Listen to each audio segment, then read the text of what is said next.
Welcome back to another recap. Hopefully you guys are doing well. I am up around $4,300 on the day.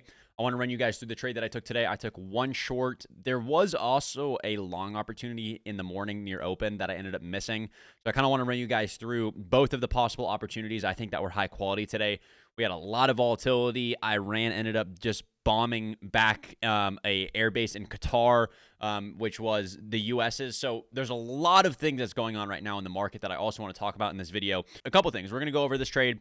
We're going to go over the other possible opportunity today and my journal of how I journaled the trade. And then also talk about going into the rest of this week with this news. I think that this is an opportunity to really take advantage of the volatility. I love these types of market conditions because it's fast moves, it's quick, and if you can get on the right side of the market, you can really get paid from it. Now, this is a time where you also have to be understanding and not just get trigger happy. I see too many people that are probably going to look at this and get trigger happy and just end up using this actual opportunity to actually do the opposite, to hurt them. And so there's a couple things I want to run you through in this video like we're going to touch. And without further ado, let's just get into this first kind of trade and let me run you guys through what I was looking for going into the morning. So taking a look at kind of the chart right now, I'll turn off these executions and we'll kind of go through from open, basically my thought process throughout the entire morning. So going into the open, just looking at where we are, obviously going into Monday, today is a Monday, we ended up having red folder news as well at 9:45. But at Sunday open, market ends up gapping down again from the news that happened over the weekend of the bombing in Iran. We end up having a move up, and then in the pre-market session in London, we end up selling back down to this 15-minute fair value gap and then having a bullish close above. So at this point in time, I'm most likely expecting a continuation higher, as on the bigger time frame, we've swept the 4-hour sell side lows. There is equal highs resting above us. We just rebalanced in the overnight session now back to this fair value gap. We're having bullish order flow out of it. So I'm curious to see at open, right, if my bias is bullish, and keep in mind also, all of this generated liquidity, we have equal highs resting here on ES as well as the highs to the left of us, a lot of generated buy side. If I am bullish, I want to see the market go lower first at open, right? So at open, what happens is market ends up having a fast displacement move. Now, what I want you to recognize about this move, going back first, is that NQ is the weaker asset here. If we look at where NQ was at this time, NQ ended up selling at open all the way down to go take this recent low, right? This recent low is not taken on ES. So what are we doing here on ES? Well, we end up holding that 15-minute order block and the 15-minute bullish fair value gap that we have. So one thing that I want you guys to think about is how can you possibly predefine or pre-think about these entries? If the market opens and I'm expecting the market to draw higher and we start to sell off, the way that I'm viewing this in my mind is I want to see this be manipulation so that we can actually go now back inside the direction, right? For the market to move higher, we must go lower first. For the market to move lower, we must go higher first. So the market opens, we end up having this move down to sell side, sell side, NQ takes sell side, ES does not. And that this is where the possible entry was. Now, this is the trade that I ended up missing. I think this is a great setup. This is the forever model, SMT, strong drawn liquidity, change in the state, looks great. Series of down closed candles gets closed below. This could have been a possible long entry. Ended up not taking this because it was just a little early in the morning. My plan was to kind of wait for 9:15 news and PMI to kind of see if we wanted to get some more opportunity. We ended up getting great opportunity pretty much right near open, and I just wasn't ready for it. At this point in time, I was looking to see a continuation, but there was possible opportunity in the 5-minute that we never ended up rebalancing to. So once we got above these 5-minute down close candles, I wanted to see this pull back to and see a move higher, but we ended up creating a breakaway gap, leaving that fair value gap unfilled to potentially then come back to it later.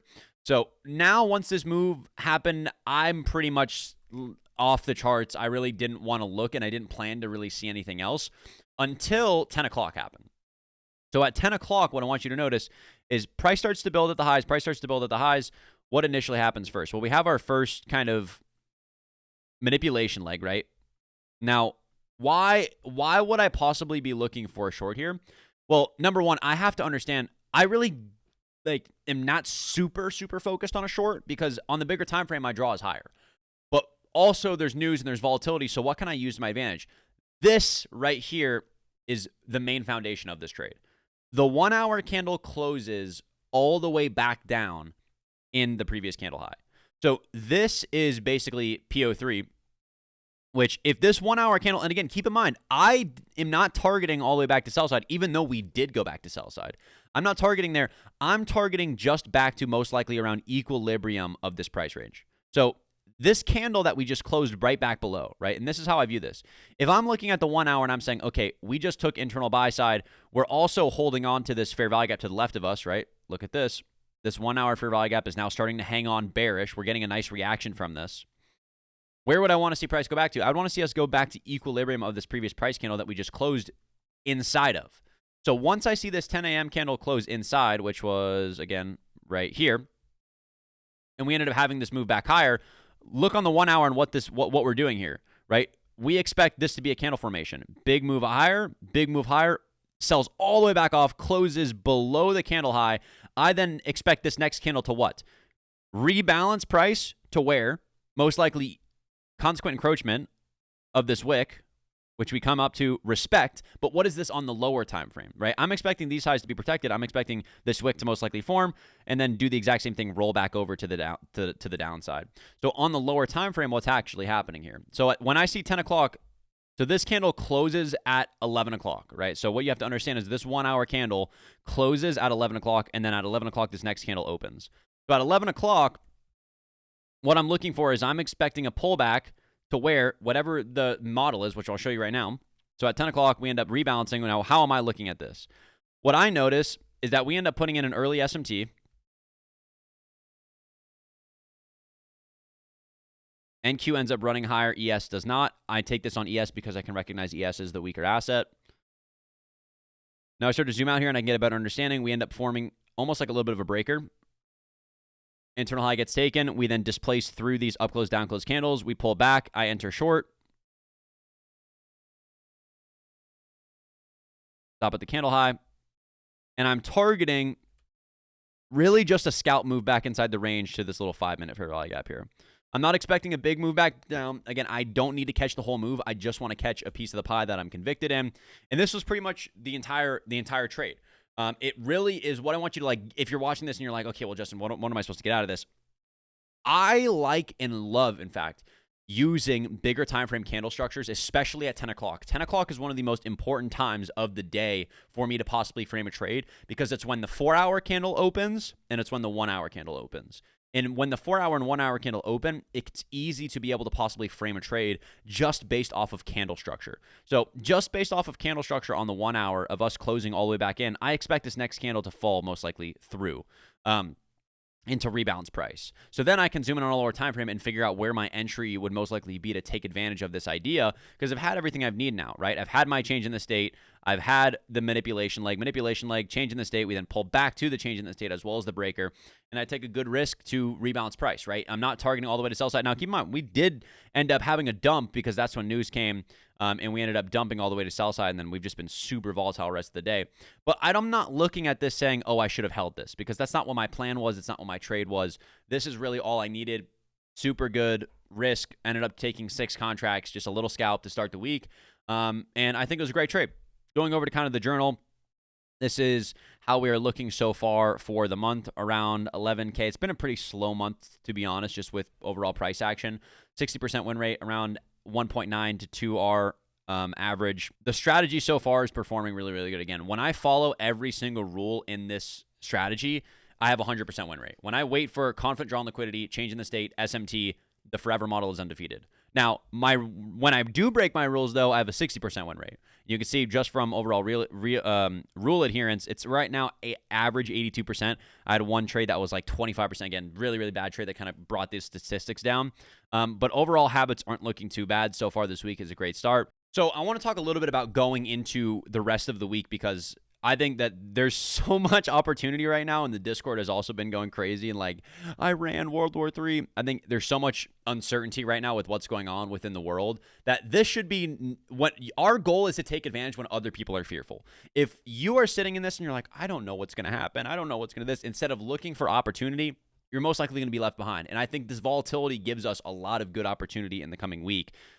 So kind of where we are right now and what I want to see going into the rest of the week is obviously continue to watch this event escalate possibly of Iran and the United States and Russia possibly getting involved. And this could lead to so many things. Again, we could have this conversation of overall world power and then China trying to invade Taiwan and how this can end up leading to this. if you guys follow along with politics and especially like world order, I guess you could say, you could kind of see how what this is starting to lead to, and it could potentially get worse. In fact, I think it absolutely could if certain things end up happening. Now, when it comes to the market, there's two things we got to focus on. There's overall conditions, right? What's happening in the world around us, and what's the market conditions? Like, what does price action actually look like? We are still in this bigger time frame consolidative range. Now, that's not to say that there's not opportunity, but that is to say it's very hard to gain clarity and consistency through being able to watch the market and be like, this is exactly what I want to see. Now, I've been significantly de-risked this last month. I want to size up. I want to take advantage of volatility. And hopefully this week there might be some setups that are just screaming at me to really put on size again. And I just ended up starting this account today. The account that I traded on, I'll show you guys just so nobody's like, oh, paper trade. Live account. I started this literally today. It's fresh. Started it with 25K. We're almost at 30K first day.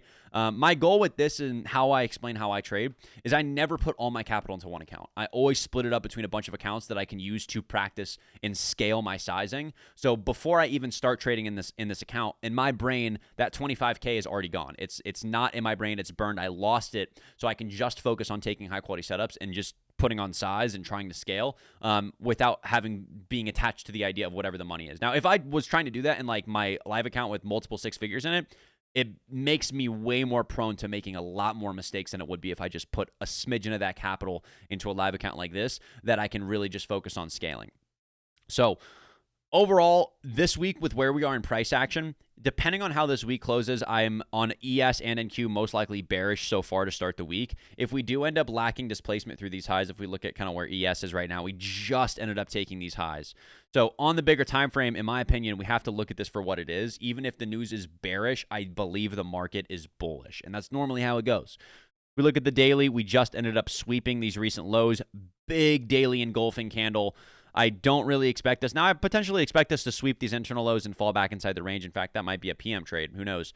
But I would possibly look to see us continue higher going into the week. So if we do pull back, right, if we are bear or bullish, I would want to see these fair value gaps hold bullish, look to see us rebalance into this 1 hour fair value gap, and look to see buy side of the curve. I think we've now had our manipulation leg because of this initial news, and I want to see us get bought up to buy side liquidity. Now, obviously, this can change if there's more news and there's more information going into the week, but I'm looking at this in two ways. I think there's going to be opportunity. I think it's going to be a lot of volatility. If the opportunity presents itself, I want to put on size. For you, you have to navigate this in the way if you're trading on an eval account or you're trading on a live account, because sometimes drawdown can end up fucking you up if you're trading on an eval. One thing I was just telling the Discord community is passing evals, in my opinion, all comes down to you have to be aggressive. You cannot be trading 2% risk of drawdown, 5% risk of drawdown on an evaluation account. It's a waste of time. You're not going to see any results from it. You have to put on size when you're trading on an evaluation account, or else, in my opinion, you're wasting time. Now, if you're brand new to trading, start an evaluation, trade super low size. But if your goal is you want to pass an account and get funded, that account should be gone and blown up within 3 trades. And I fully believe that. And that's not the most normal, I guess, or status quo answer in the community of how to pass an evaluation account. But I fully believe you should not be spending a month trying to make $3,000 in profit on a fucking paper trade account. I don't think you should be doing that. I think you should put on size, try to pass it in a couple trades with only really, really good setups. And then when you get a funded account, you can focus on being a little bit more strategic, building a cushion, and then growing the account. So hopefully you guys enjoyed this recap. If you did, leave a like, subscribe, all that good stuff. Let me know in the comments what content you guys want to see from me. What do you want to see? I'm currently back home in Idaho right now, just for the next couple weeks before I head back out to Europe. And I want to just make a bunch of content for you guys. So let me know what you want to see from me. Even just like talking about like worldly updates like this of possibly coming on and doing live streams on YouTube, or obviously we're doing live streams every single day in the Discord. Shout out Tactical Traders. If you want to watch us trade live, if you want to join charting sessions, we have 3 traders, including myself, that are absolutely beasts. We have Jordan and Chris, the other traders. If you want to join our community, link is in the description. But yeah, let me know what you guys want to see. Other than that, hopefully you guys enjoyed, and I will see you guys in the next video. Peace out.